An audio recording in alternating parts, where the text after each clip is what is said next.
So, without further ado, so Stephen, thank you for talking to us. Pleasure.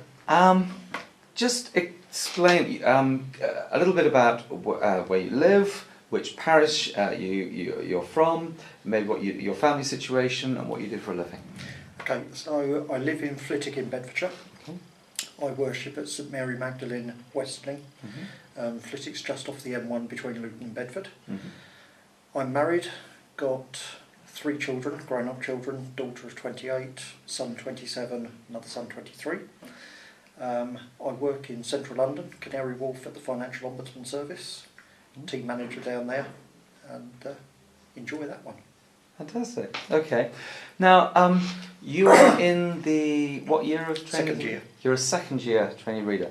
Now, we want to take you right back. Do you remember the first time you ever met a lay reader? And what you made of them? To be honest, I met a lay reader only not long before I actually went forward for reader training. It wasn't something that I'd come across. We hadn't had a reader in any of the churches that I belonged to. And what did you think? I didn't really know anything about them, to be quite honest with you. What did you think they were like? I thought they probably did a very limited role for the vicar, but no idea what they did. I had no idea of the scope that they could actually do. As I say, I'd never really come across one, so I thought, well, they're probably someone that the vicar just calls on, maybe if they're really stuck. Okay. Yeah. And you find yourself training as a reader. What on earth made you want to become one? 2004, my daughter suffered a very serious illness, and trying time for us. But right the way through that, we were supported, upheld by the church, and looking back on the experience now, 2 things really came to light. One was how much God was in it and supporting us and providing for us. But the second thing is that there was so much that we perhaps would have liked to have got by way of support from people, but they just didn't know because they either hadn't been in the situation, didn't know how to cope. And as time progressed, and I started to get more and more involved in the church that I was in, excuse me, and I just got to the stage where I thought, well, actually, I think God's been preparing me for something here. At that point, I didn't know whether it was possibly ordained ministry or reader. So there followed probably 2 or 3 years where I just reflected on it, prayed on it, saw what I wanted to, where I felt I wanted to go. And when I was in work, more and more as I was openly discussing faith with work colleagues, they were listening, and amusingly they started saying, oh, it's a religious question, we'll ask Steve, he'll be the one that knows that. But of course that then gives you the opportunity to share. And I just felt as I started then reading more about reader ministry that actually you can be very important and very influential in the workplace, in social situations, that perhaps people can feel more comfortable talking to you as a lay person rather than somebody with a dog collar on. So I went forward for selection for reader and was fortunate to be approved. Okay. So you've been training for what, 1.5 years? Mm-hmm. Okay. So what would you say you've gained from the 3 years of training you've had? An enormous amount of knowledge, particularly on scripture.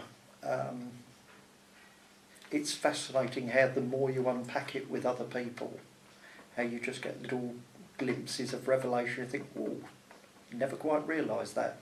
So that was one bit.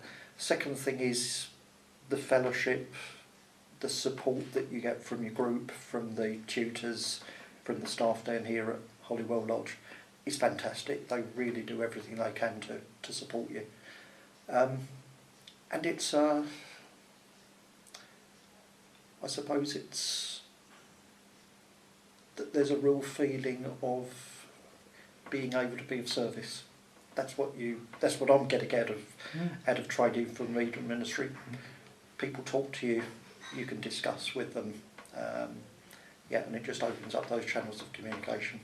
Okay. In what way would you say the training has made a difference to you in your understanding of the church and your own ministry? I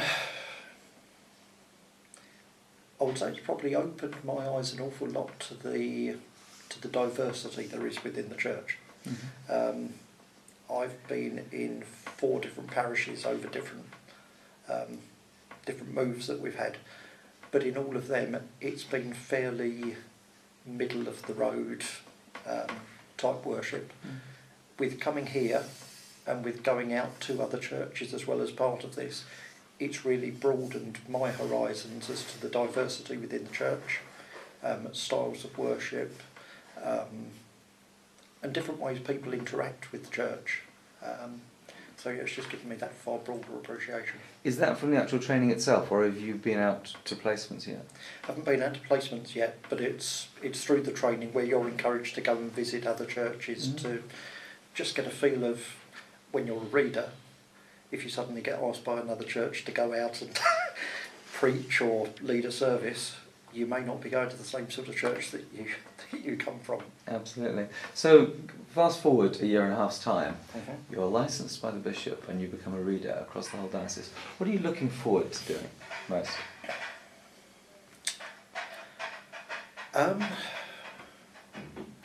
I would say I'm probably looking forward to being able to go out to churches, not necessarily in my parish.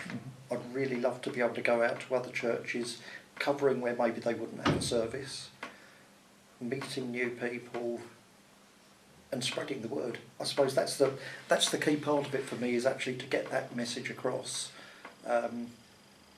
because for me it really came to life, as I say, about 13 years ago, and I just want to share that with other people in the best way I can do it. Okay. You've already got people who are saying to you in the office in Canary Wharf, Yep. religious question, whatever. Yep. What do you think, being licensed as a lay reader and having been through all that training, what difference do you think it'll make to your being in the office as a Christian? I think that once you're licensed, what you say possibly people view with a little bit more authority. You've got the stamp, you've got the seal of approval of the church to say, yes, this bloke knows what he's talking about. And so I think when you then talk, people will listen and think, well, there's something to what he's saying.